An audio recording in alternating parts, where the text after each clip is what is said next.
Big breaking news చూస్తున్నాం. ఆంధ్రప్రదేశ్లో నిన్నటి నుంచి కూడా ఒక్కసారిగా హీట్ని పెంచుతూ పోతున్న రాజకీయాన్ని చూస్తున్నాము. ఒకవైపున తెలుగుదేశం పార్టీ తమ అధికార బలాన్ని యూజ్ చేస్తూ తాము ఎంత దాకైనా పోగలుగుతామనేది చూపిస్తూ పోతూ ఈరోజు ఏకంగా జోగి రమేష్ ఇంటికి నిప్పు పెట్టిన విషయం మనకు తెలుస్తుంది. ఆ ఇంటిపైన దాడి చేసిన విషయం ఇప్పుడు బయటకు వస్తుంది. తాజాగా ఆంధ్రప్రదేశ్లో తెలుగుదేశం పార్టీ గూండాల అరాచకం కొనసాగుతుందని చెప్పాలి. ఇబ్రహీంపట్నంలో జోగి రమేష్ ఇంటికి వందలాది మంది టీడీపీ గూండాలు దాడికి యత్నించారు. పెట్రోల్ బాంబులు, కర్రలు, రాడ్లతో దాడికి చేశారు. ఇంటికి నిప్పు పెట్టారు.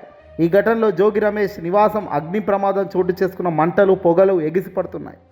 జోగి ఇంటి ముందు టీడీపీ గూండాలు ఫ్లెక్సీలు పీకి పారేశారు. తెలుగుదేశం పార్టీ గూండాల దాడికి తెగబడ్డ పోలీసులు చోద్యం చూస్తున్నారే తప్ప ఎలాంటి చర్యలు తీసుకోకపోవడంపై ఈరోజు సర్వత్రా రాష్ట్ర వ్యాప్తంగా విమర్శలు వెల్లువెత్తుతున్నాయి.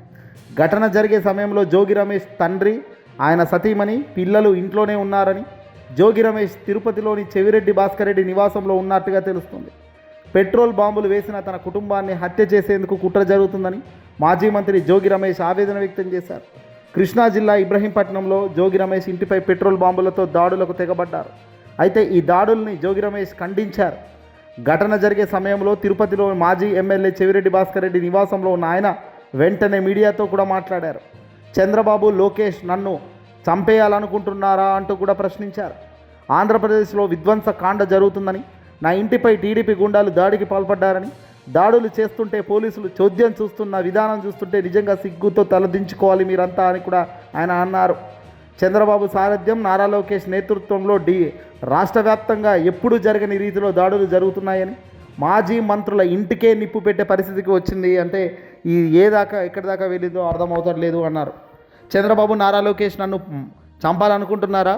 నన్ను, నా పిల్లలను దహనం చేయాలనుకుంటున్నారా? పెట్రోల్ బాంబులు వేసి నా కుటుంబాన్ని హత్య చేసిన కుట్ర గంజాయి బ్లేడ్ బ్యాచ్లకు దంచి దాడులు చేయిస్తున్నారు.